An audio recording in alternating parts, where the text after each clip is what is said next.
but we went through processes that helped us get to where we are at. And then we built a system around it, and we call that the STILL method. Welcome to the Business Ownership Podcast, brought to you by Awareness Strategies, helping you navigate the waters between entrepreneurship and ownership. Hey there, peeps. This is Michelle Nedelec, and I am super glad that you're here with us today because I'm here with my most amazing guest, Brandon. Brandon, thank you so much for being here with us today. Hey, thanks for being here, or being with me too. If you happen now to that I finally showed up. Yeah, if you happen to hear screaming in the background, I'm sorry. It's nap time. Not for me. We are having an interview, but it's your outside voice. Yeah. So it's gonna be fun. Okay, so start with giving us a 5,000-foot view of who you are and what you love to do. Yeah, my name is Brandon, and I am a business owner along with my wife. We've been married for, I think, 16 years, and also in business together for most of those years. We ran a coffee shop, and now we do a financial firm together. We do Safe Money. We're a Safe Money company. But what I really like to do is hang out with my 4-year-old son who's screaming upstairs, and go to parks and do all kinds of things with him. It is a lot of fun, and we do all kinds of fun adventures. Nice. Well, you clearly have a really good microphone because you can't hear him at all yet. But if he comes in, just know that my son is 29 right now, and so I miss those sounds. So I'm totally cool with that. Yeah, I like quote unquote happy family sounds. To me, that's just part of the beast. It's the chalkboard screeching thing. That's what I'm hearing in the background. I have a niece. When she was little, she was awesome. She just kind of hung out with everybody and didn't do anything until you got her into a car, and she would scream the highest pitch. I swear she could crack glass. It was awesome. I was thoroughly impressed. 4-year-olds, I'm hoping his voice changes a little bit soon. Not, I guess it'll happen as 12, but yeah, really you got a ways to go before it drops. It changes a little bit. Anyway. And we digress, which is super fun. Oh, and by the way, if your wife questions you on you didn't know how long you've been married to her, well, you just didn't know when people are going to listen to the show. So, it's kind of. Oh, yeah. I mean, I know around about 16 years. I know July 1st. Well, if they listen to this in 2 years, it's going to be 18-ish, Yeah. It's all good. Time. I can barely remember my age half the time. So let's talk about finances and how you got into finances, because that seems like kind of a shift from running a coffee shop. Definitely was a shift. I did not when we were having the coffee shop, we had some ups and downs, more sometimes downs than ups. Because we had a flood in the business, we had some things that just outside of our control. We had done some things right. We did some things not so right. People are in love with the idea of starting a coffee shop, but it's a lot harder than you think and a lot of money to do that. So with that challenge, we overcame some of the challenge with what we had set up with we actually have these life insurance policies that we had were properly designed that we could use during those times to overcome obstacles and make some good benefits, right? And so then we were at a place of selling, because after the flood, this was literally what happened. We had the flood, the roof was off of the building, and there was a freak storm, like what's happening now, right? It was just like crazy, right? And I got a phone call from my staff saying, you need to come in because the store is falling apart. Actually, I was on the treadmill. They called me. I ignored it. My wife was on the treadmill next to me. They called her, and I was like, we should answer this because they called both of us. So she picks up, and then we get a video, and we see our dreams like collapsing.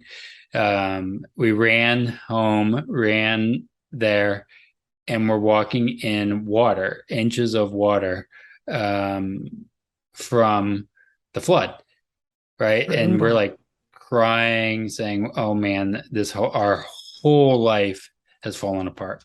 Oh, no. Literally is falling apart." And I've been through a hurricane. I've experienced that stuff, before. But this was a little different.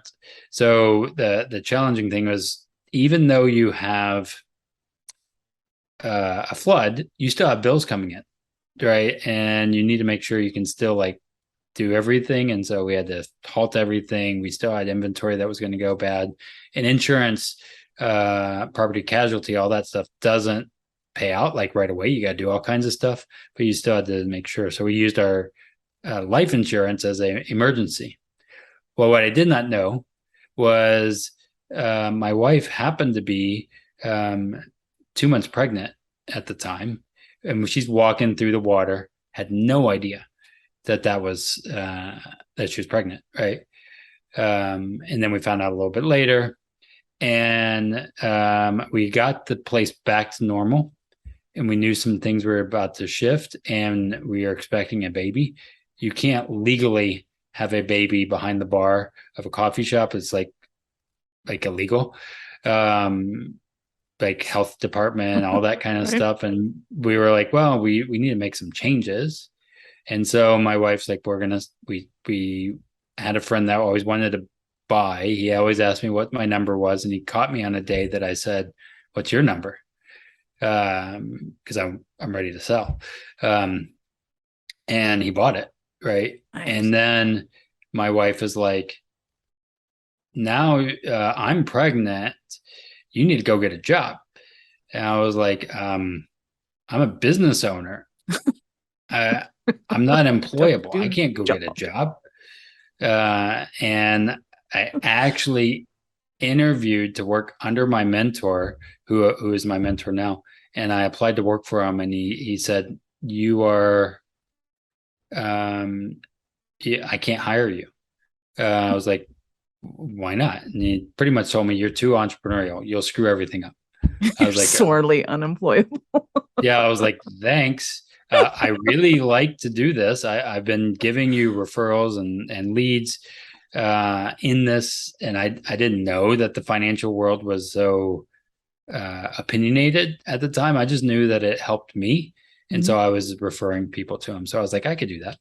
But 2 months later goes by, and he says, "I have an idea. How about you and your wife work together again, and you create your own agency, and I'll train you?" And I was like, "Sounds like a great idea." And hence where we launched into our business that we call now Grandma's Wealth Wisdom. And we started doing financial services, which was using like life insurance, properly designed life insurance. We used it to help us. We wanted to help other people in that. And that's what brought us into finance, from coffee to finance. It was just really weird. But I was like, "Oh, this is awesome. This is probably a little more profitable than coffee, and it can work from home." Nice. So now who do you serve and support? Are you still working with entrepreneurs or with kind of couples? Anything? Where are you at? Yeah, I started with more couples and business owners. We are now in the process of switching our business name. We're moving. We're dropping Grandma, unfortunately. Poor grandma. Yeah, but I mean the idea was saving, like really building that stable financial future, and that's what they did back in the Great Generation. They saved more than they invested, or they didn't even know investing versus savings. They did things different. And so the tagline for our Grandma's Wealth Wisdom is, "Sometimes intelligence skips a generation," because we look and say, okay, how's that working out for a lot of people? So we wanted to build some stability. Well, we also learned in the past 4 years of running this business, we actually do know what we're talking about when it comes to cash flow, when it comes to actually starting a business and selling a business. We were doing it like we didn't know. We read some of those yellow books. You know what I'm talking about, the yellow books, like how to start a business for dummies and how to do this for dummies and all those dummy books. We read a lot of those to figure out how to do stuff. But there was no anyway, so then we're now having our podcast and YouTube, Wealth Wisdom Financial, and just wanting to help people build a stable foundation for their business, personal, and I don't care what it is, but how do we have stability in this world of craziness? Cool. So let's talk about your philosophy on finances, because I have opinions on that contradict a lot of people. So, but what's important is where you're going with it. So talk to me about kind of some of the mistakes that people make and how you guys work with people. Yeah. So we, again, as we've been kind of working through this, we do full financial analysis, even though it's for, certain products, right? But I'm going to ask them dreams and goals, questions about where they want to accomplish, right? Most people are living haphazard in life. And I don't know if I told you this, but the world is living in chaos. You ever heard that people are like all crazy right now, right? And it's that people are living with confusion, right? Haphazard, anxious, overwhelming, and stressful. That's chaos to me, which is most people's finances, most people's lives, right? You try and figure out the tax code and it's chaos, right? I don't care what country you're in. Right. And so it's chaos, confusing, haphazard, anxious, overwhelming, and stressful. Well, we've been thinking about this a lot and saying, okay, how do we overcome this? We are not just some kind of like unicorn. We actually started the coffee shop. We didn't have a rich relative. We started with credit card debt because unfortunately, when you're a business owner, you can get a lot of debt to go to college, which is weird. A 17-year-old getting 50,000 in debt, but you want to start a business and they won't give you a loan, right? Which is hard. That was us. So we overcame those things, but we went through processes that helped us get to where we are at. And then we built a system around it and we call that the STILL method, right? And the STILL method is set your sights. Again, most businesses, they're just kind of going through life kind of halfway. They've never set a sight of where they want to go, right? Whether it's being married and making sure I have a good marriage, well, I need to set my sights. What do I want it to look like, right? Track your in and out. That's budgeting, the thing that people love to hate, but tracking in and out. Inspect your progress. That is like tracking and then looking, right? And making sure everything is good. Look for 1% adjustments after you've inspected. You look for the adjustments that can make it better, or what you put money more into, right? 1% adjustments isn't just shrink your way to wealth, but it's what are those things that you can do to expand, right? Does that make sense? Absolutely. Yep. And then live deliberately. And you do that over and over again, right? Because it's then part of it with the 1% adjustments, the 80-20 rule. Most of what you do doesn't matter anyway. 80% doesn't, 20% does. Well, focus on that. Or Perry Marshall, a friend of mine, he says it's more 95-5 rule, right? So how do you double down on that 5%? And if you're just blowing money like crazy, you're not going to be able to see it. But also if you're just massive, what they call massive action, but massive appropriate action is what I think about a lot. Not just massive actions that be crazy, but anyway. Right. So what do you consider massive appropriate action? Yeah, looking at the numbers and saying, okay, maybe it's Facebook ads, right? The massive action, maybe just putting a whole bunch of Facebook ads out. Massive appropriate action is looking at the data and figuring out which one actually works and appropriately focusing on that one, right? That's one example. I'm sure there's a bunch of other things that you could think of, but that just came to mind. Nice. So when it comes to somebody's finances, obviously there's different stages in life. When kids are little, you're worried about their education. When they're a little bit older, you're worried about spending that education. When you get married, you got other things going on. What are kind of the separations of life stages in your opinion? Yeah, I think that that's a hard part, right? Because even I have a 4-year-old. Is he going to go to college? Should I set up a 529 plan for him? I Is have he no smart idea. enough right now? Is he I mean, doing the I think Sesame Street thing? he does do, what do you call those things? The math, or what are the number blocks? Nice. He has a bunch of number blocks. He loves numbers. I'm pretty sure I'm training him I for didn't this think he's going to business. college. He probably will, but he's probably going to be in the family business. I'm hoping, but you never know. But some of the things is I don't know what he has. So one of the cool things for me is I have a policy for him, life insurance policy, that my mother-in-law pays for, because I take care of my mother-in-law, and she wants to help him for college. Well, we put it as his adulting fund. So it puts it into life insurance, has a high cash value in this. And so he can use this cash value, whether it's for college, or he wants to start a business, or he wants to go to something. I mean, we'll still have some controls on it, right? Mm-hmm. But he could use it for his adulting, not just for going to college and getting a degree in something that he's not even going to use anyway 10 years from then. And I'm like, we're all like kind of in different phases. Mm-hmm. And a lot of even parents, this is a crazy part, we don't think holistically. They're going to try and help their kids through college, but they never thought about retirement. And I'm like, all right, the analogy of put on your oxygen mask first if there's a plane crash, right? Before you put on the oxygen mask of other people, kind of make sure you're taken care of before you start like giving out money and all this to help your kids. Not that you don't want to, but I've told some of my clients, you're going to be sleeping on their couch if you don't watch out, right? Thinking holistically. Well, that is one good reason to make sure that they got a good education, that they have a nice couch to stay on. But then they go through and then entitled or whatever, and then who knows where that's going to lead. And hopefully it's going to be good.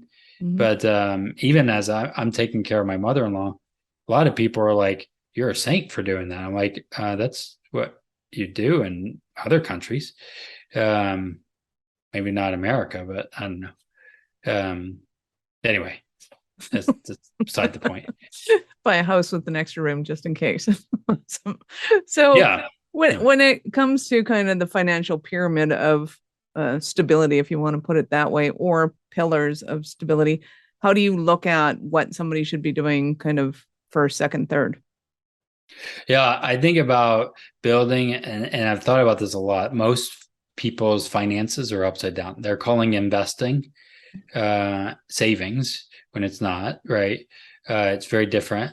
Most people don't even have an emergency fund. That's why in the US, the CARES Act happened, where they could access their money during COVID without penalty, because there's penalties associated, right? So building some stability, we call it, you ever heard of Carnes? Maybe. So Carnes, a few Carnes. If you ever gone to like Ireland or something, they make these little statues, right, where there's rocks, mm-hmm. and then they build another rock on top, and then they just build these memorials, if you will. And most people have built it upside down. They're everything is built on a small rock, and then they want to expand it out. What I want is, hey, save, doing what we call the 10-10-10 savings rule, or kind of like the biblical model, right? Meaning, who's that author? Richest Man in Babylon. 10% of all you earn is for you to keep, right? Tithing is saving, putting 10% towards God.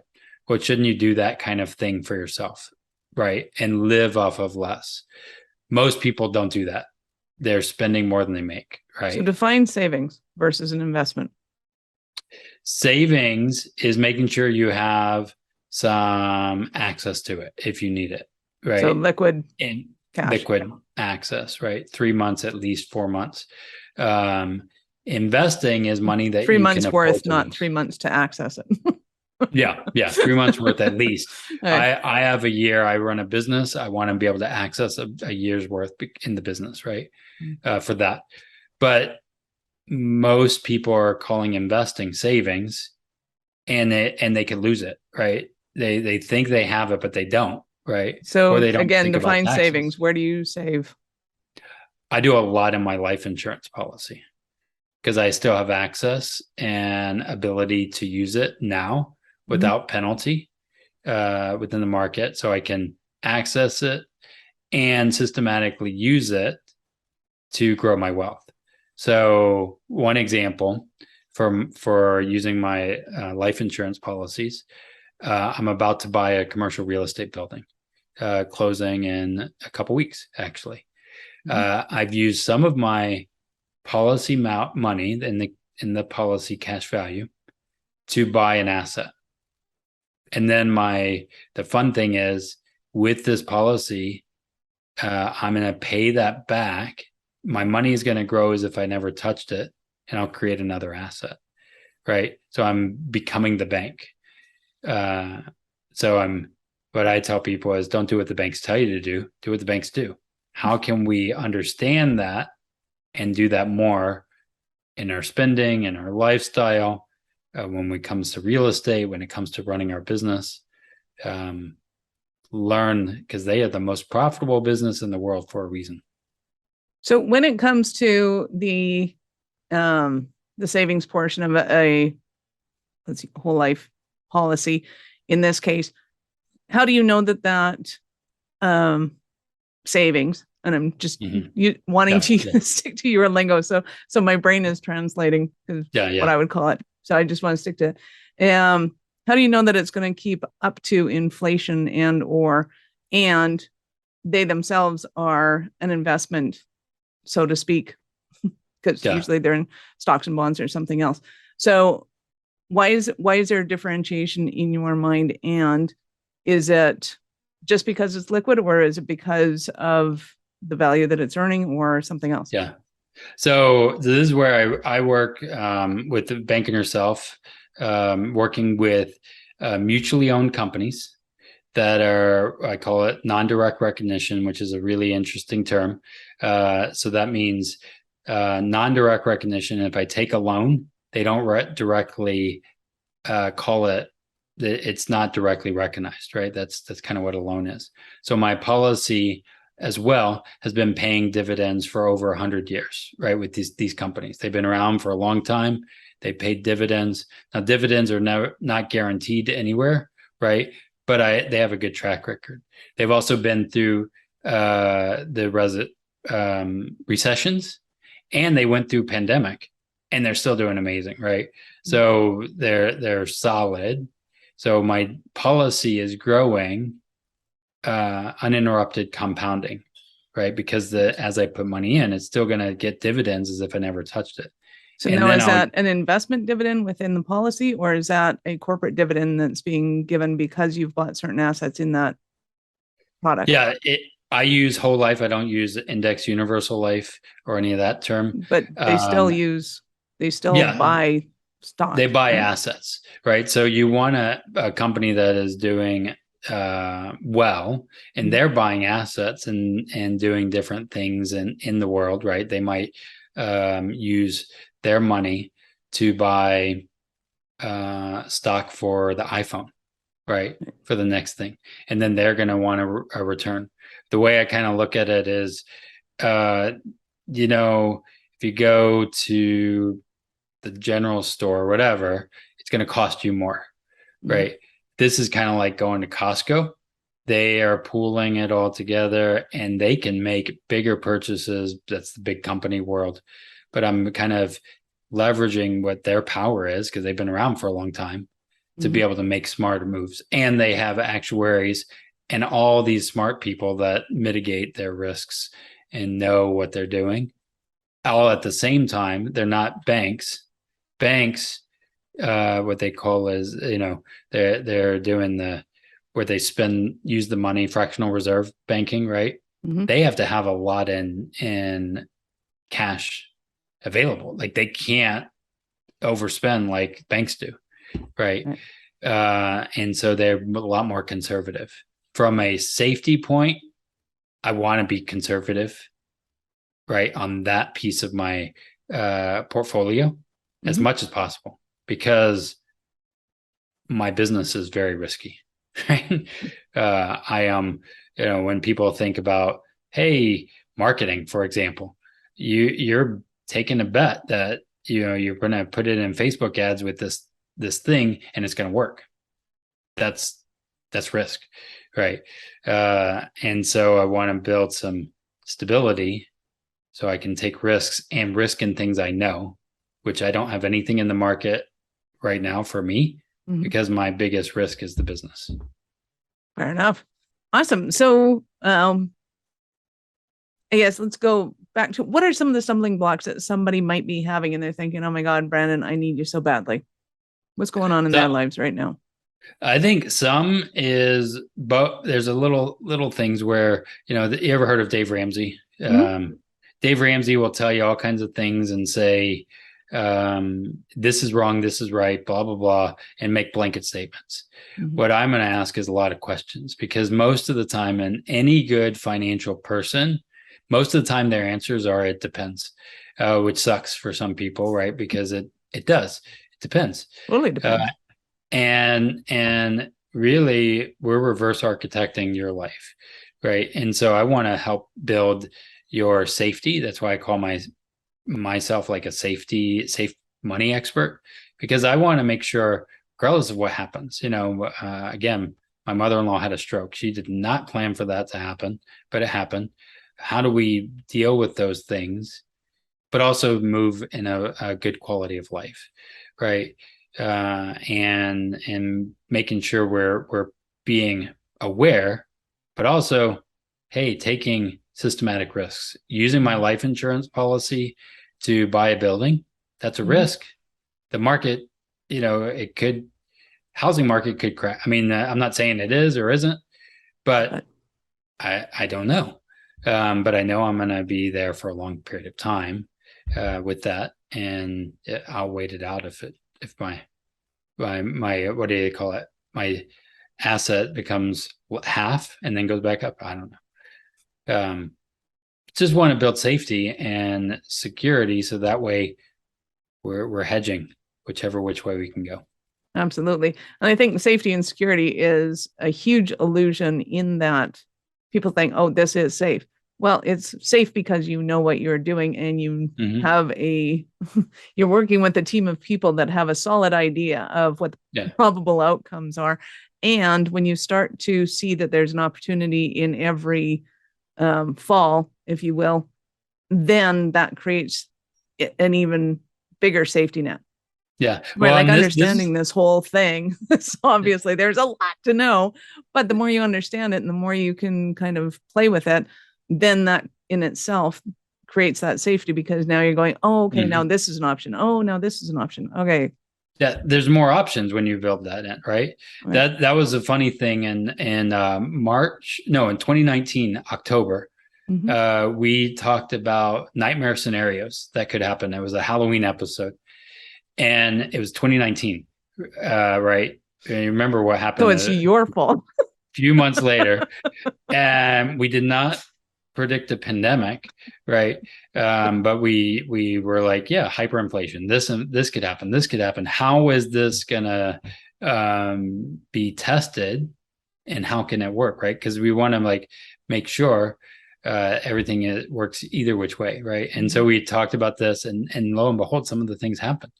And we're like, oh, wow, that was crazy. Now, what I do tell people, if we have a zombie apocalypse, well, then who cares about your life insurance policy? It doesn't matter. Get an axe.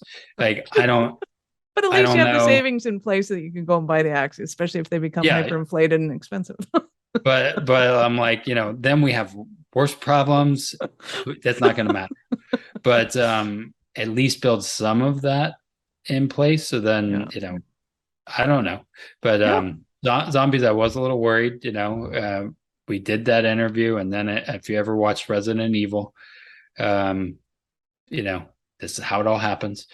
I was like, oh, here goes.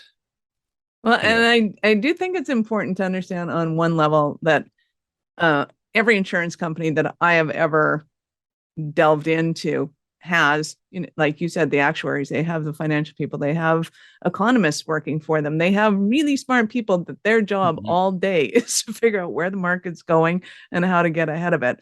Yep. And they're going to keep their income as long as possible based on that knowledge. And it just makes sense to study in it and understand kind of where their trends are going and what they're doing. Um, Yeah. because if you're like me, you got a business to run, and that's economics isn't the business. So Yeah. therefore, um, you know, Well, and what I love about this is they have a business model. I'm just tying into their business model that's been working for years mhm. to grow my business model. And I really want a profitable business model that I'm partnering with. And so that's why I think this infinite banking strategy works amazing with business owners, because it's all about cash flow. And as we know in any business, and when I tell people and talk about this, they're like, yeah, but I don't make any money. That's my biggest downside in the first year. First few years, they're like, well, it costs you money to do this. I'm like, well, yeah, it's the cost of doing business. Like when you start a business, It costs you money in the it first few costs you years. money. You bought licenses and electric.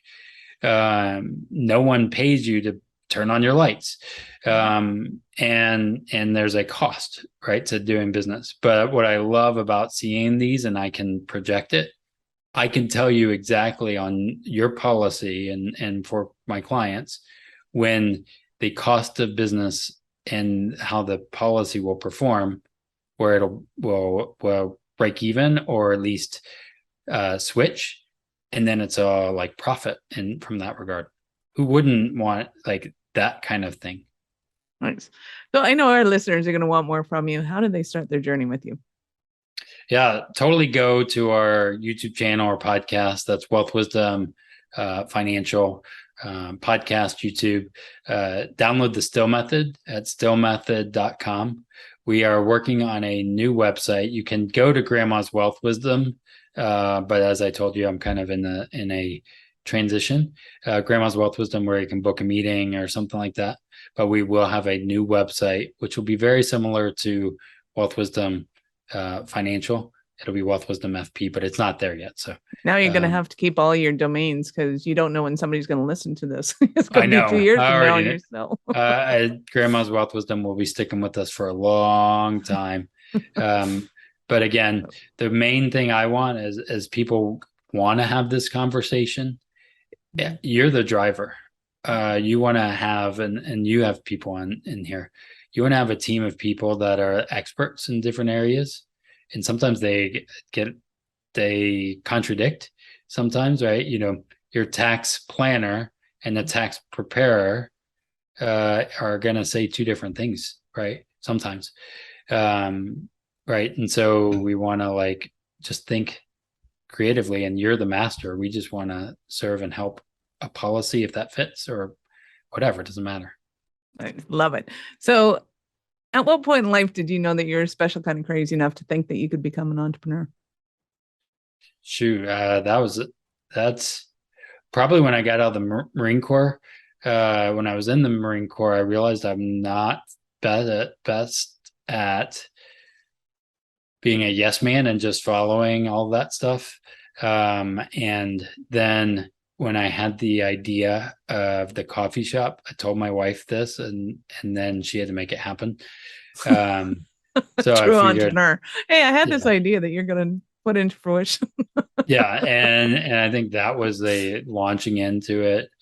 We've all always been in that world. That's what they tell me, to stop coming up with ideas. First, we got to implement the one. But anyway, um, doing the one thing, that's a really good thing too as a business owner. Read that book. Doing the one thing. One thing, David Keller, that one domino that'll make everything easier. Because as a business owner and entrepreneur, oh my gosh, we have a lot of ideas and we end up screwing it up, and then we have shiny objects, and that's why having a good team around you. And of course, the still method tells me, okay, what's the one thing we need to focus on? The numbers don't lie. Love it. Love it. Brandon, you've been awesome. Thank you so much for your time. I appreciate it. I know how valuable it is. Any last words for our peeps? Yeah, my last words of wisdom, and I would just say, if you go into business, 3 things I tell every business owner: know that you know that you know that you're called to it, because it's going to be hard. There's a lot of challenges that come up, so know that you know that you know, right? So that way, when the challenges come, you're not just like, oh yeah, this, I'm going to give up. Have a team around you that care about you, not just your outcome. And know your numbers. Those 3 things, write those down, use those all the time. Those I go back to all the time. Nice. I love it. Your wealth of wisdom and tons of notes to be found on this episode. That's awesome. Thank you for being here with us, Brandon. Thanks, Michelle. It was fun. This is Michelle Nedelec. Thank you for being here with us today. Be sure to subscribe to the show and join our Facebook group, Business Ownership Secrets to Scaling. We love helping you grow. Are you running a business over 7 figures but still struggling with technology headaches? Pay attention, you do not want to miss this offer. This podcast episode is brought to you by Awareness Strategies, who is offering a custom-built digital adoption roadmap for anyone running a business over 7 figures who's wanting to grow their business in the next 5 years. And it's not just a roadmap, they offer full implementation as well if that scares the out of you. Check out awarenessstrategies.com/roadmap for more details today. The link's in the show's notes. Don't regret not doing this. Do it now. That's awarenessstrategies.com/roadmap.